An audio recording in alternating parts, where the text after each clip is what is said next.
क्या क्या मैंने पढ़ाया? मैंने पहले पढ़ाया आपको कि हम क्या कर रहे हैं, वेव बना रहे हैं। ठीक है, किसकी वेव बना रहे हैं?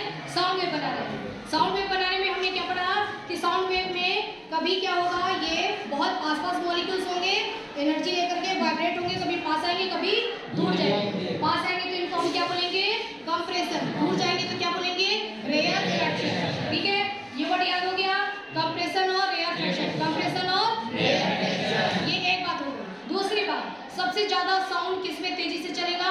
जहां पर मॉलिक्यूल्स बहुत आसपास, बहुत सारे मॉलिक्यूल्स जहां पे होंगे, यानी कि मॉलिक्यूल्स की डेंसिटी जहां पर क्या होगी, ज्यादा होगी। जैसे कि सॉलिड, तो सॉलिड में सबसे ज्यादा वेलोसिटी साउंड की स्पीड होगी, लिक्विड में उससे कम होगी और गैस में सबसे कम होगी। ठीक है, अब अगर हम इसका वेव बनाते हैं तो साउंड वेव का जो ये वेव बनता है, इस वेव का दूसरा नाम क्या होता है? Sine wave. साइन वेव हम क्यों कहते हैं? क्योंकि इसको हमने साइन थीटा, है ना, sine 0 degree, sine 90 degree, sine 90 पर क्या आएगा 180 डिग्री, है ना, और 270 डिग्री, उनके पर ही हमने उसकी वैल्यू के अकॉर्डिंग ही हमने ये बनाया है, तो इसलिए इसको क्या बोला जाता है? Sine wave. डन। अगली बात, अब वेव में बहुत सारी बातें होंगी।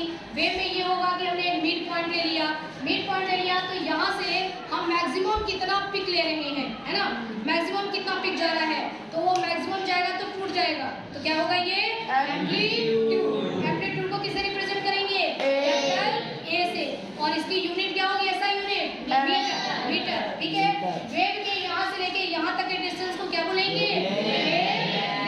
वेवलेंथ को किससे रिप्रेजेंट करेंगे? वेवलेंथ को लैम्डा। वेवलेंथ को किससे रिप्रेजेंट करेंगे? लैम्डा से। ठीक है, इसको रिप्रेजेंट करेंगे। इसकी ऐसा यूनिट क्या हो जाएगी? लेंथ है ना, तो इसकी ऐसा यूनिट क्या होगी? मीटर। उसके बाद देखो, उसके बाद आता है टाइम पीरियड। टाइम पीरियड का मतलब क्या हुआ कि एक वेव को बनने में आपको टाइम बताना है, टाइम, है ना, कि एक वेव को बनने में कितना टाइम लगा, इसको हम क्या बोलेंगे? Time period.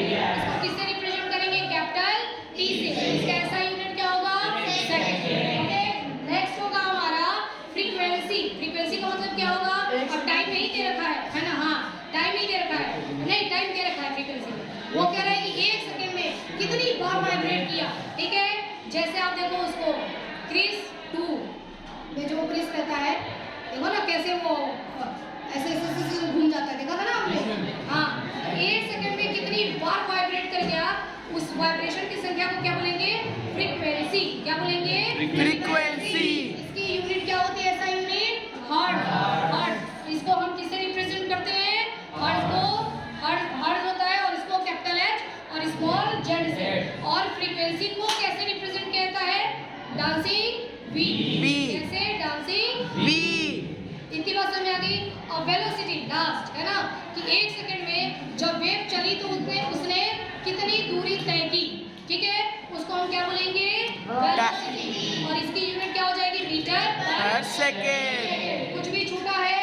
नहीं छूटा है। ठीक है, अच्छा हाँ, हमारा जो साउंड है वो किस प्रकार का वेव है? वो मैकेनिकल वेव है। साउंड हमारा मैकेनिकल वेव है। मैकेनिकल वेव कितने प्रकार के होते हैं? 2 प्रकार। एक होता है लॉन्गिट्यूडनल, दूसरा होता है ट्रांसवर्स, है ना। और लाइट किस प्रकार का वेव है? नॉन मैकेनिकल वेव है, क्योंकि उसको मीडियम की जरूरत नहीं होती है।